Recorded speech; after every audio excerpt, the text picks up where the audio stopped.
Welcome to ILTV's Israel Daily. I'm the Darka Velazian, coming up in today's newscast. One rocket was fired towards Israel on Sunday night from Gaza, but despite this, the ceasefire is currently holding. For the first time in its history, the United Nations is marking Nakba Day.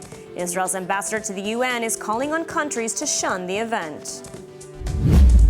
And could King Charles III be planning a visit to Israel in the very near future?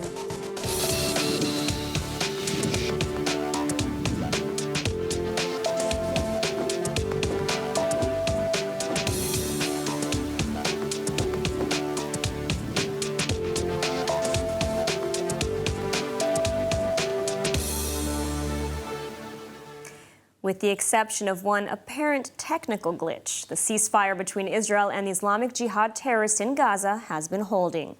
One rocket was fired toward Israel on Sunday night in what the terrorists called a technical glitch. More in this report from ILTV's Steve Leibovitz.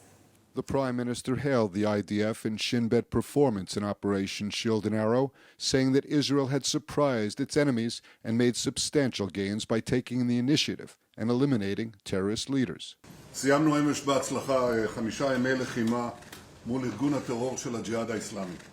לפני תחילת המבצע, ההנחיה שנתתי יחד עם שר הביטחון לצה"ל ולשב"כ הסתכמה בשתי מילים: הפתעה ויוזמה. The Prime Minister added a few words of praise for the military in English. בירכתי אתמול את הרמטכ"ל ואת ראש השב"כ גם כן בשתי מילים: well done. והביצוע אכן היה מושלם. Last night there was a hiccup when a rocket was launched from the Gaza Strip at the southern coastal city of Ashkelon, breaking about 20 hours of calm. Israel quickly struck the launcher. The rocket fell in an open field without causing damage. A statement from the terrorists said the rocket launch was the result of a malfunction. Residents sounded somewhat skeptical about the ceasefire. Fortunately, we're kind of used to these situations. It's bittersweet. I mean, it's happy to get back and eat breakfast with the family, but on the other hand, it's like disappointing because we want to keep going and make this go away. Don't wait for the next round and stuff like that. Israel and the Islamic Jihad reached the ceasefire agreement on Saturday night after nearly 5 days of fighting, during which the IDF eliminated much of the Islamic Jihad's senior leadership in a series of airstrikes.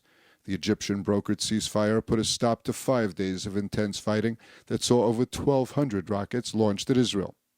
2 civilians in Israel were killed by rockets, an elderly Israeli woman in Rehovot and a Palestinian man from Gaza who was working near the southern town of Shukira. Israel today identified the victim as Abdullah Abu Jabba. Ironically, Abu Jabba is a victim of terror in Israel, so his family living in Gaza will receive full social benefits. And so we know the news is fast-paced, and we want to let you know that ILTV's new app is now available. So if you want to stay connected to the latest news from Israel, the Middle East, and the Jewish world, download our app now on all your devices. It's available in the App Store for both Android and iPhone. On May 15th, every year, Palestinians observe the Nakba, which literally means catastrophe in Arabic. Well, what is the catastrophe? It's the very establishment of the State of Israel. In November 1947, the United Nations voted to partition the land into 2 states, a Jewish state and an Arab state. The Arabs rejected this resolution. The Jews agreed to it, and on May 14, 1948, Israel declared its independence. But one day later, on May 15th, 5 Arab armies invaded and tried to annihilate the newly founded Jewish state. They were unsuccessful, and Israel emerged victorious. During the war, there were an estimated 500,000 to 750,000 Arabs who were displaced. The vast majority fled of their own accord to escape the fighting instigated by the Arab armies. Some left because Arab leaders encouraged them to do so as to avoid Arab casualties, while a small minority were forced to leave their homes. These Palestinian refugees were then cast aside by Arab states and refused citizenship by the same Arab leaders that had encouraged them to flee. But today, many Palestinians are claiming that Zionists forced the expulsion of all the Arabs from the State of Israel. This is false. In fact, over 150,000 Arabs chose to remain in Israel, and after the war were granted citizenship and welcomed by the newly founded state. Indeed, today the population of Israel is comprised of some 20% Arab Israeli citizens.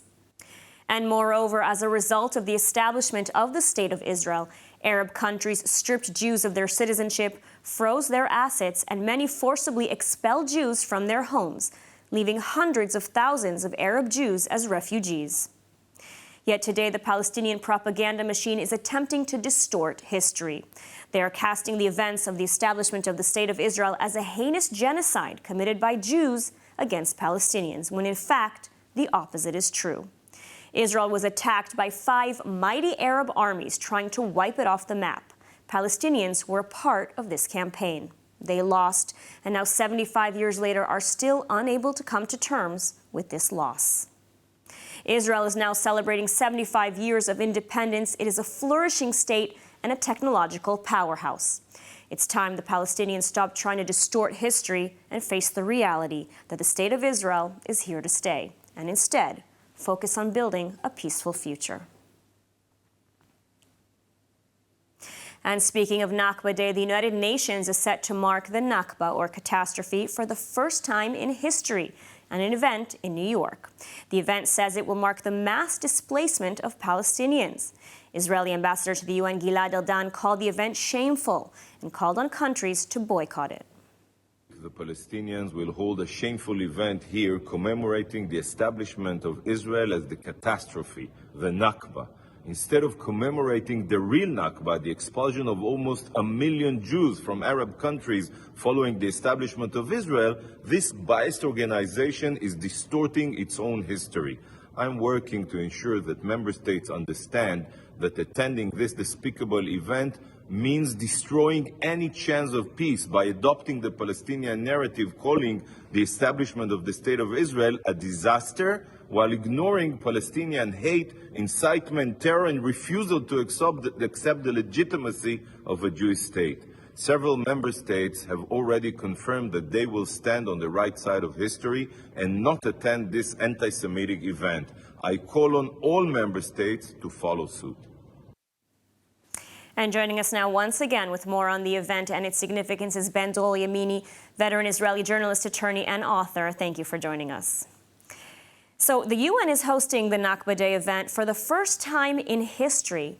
Why now? I mean, what has led the UN to mark this catastrophe now after 75 years? Let me tell you, in many other international institutions, in many human rights organizations, in many universities, they're celebrating it all the time. I mean, they don't even wait to the 15th of May in order to commemorate the Nakba.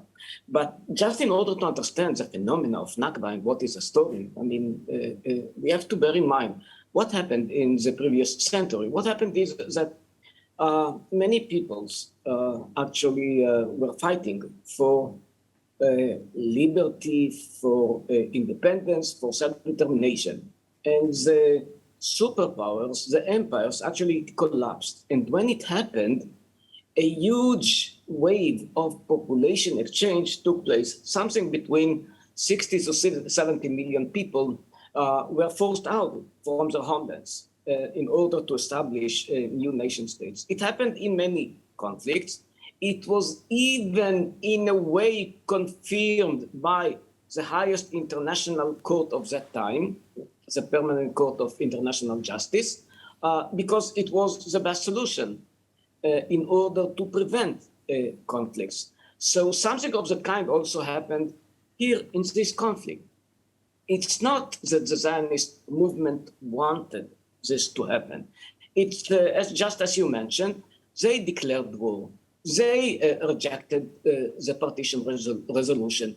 They published threats of we are coming actually to destroy this entity. We are, I mean, that's what they did. So we cannot forget it. And just yesterday evening, I gave a lecture in Haifa University, and the student asked me, don't you think that it's time that maybe Israel should apologize? And I answered her, apologize about what?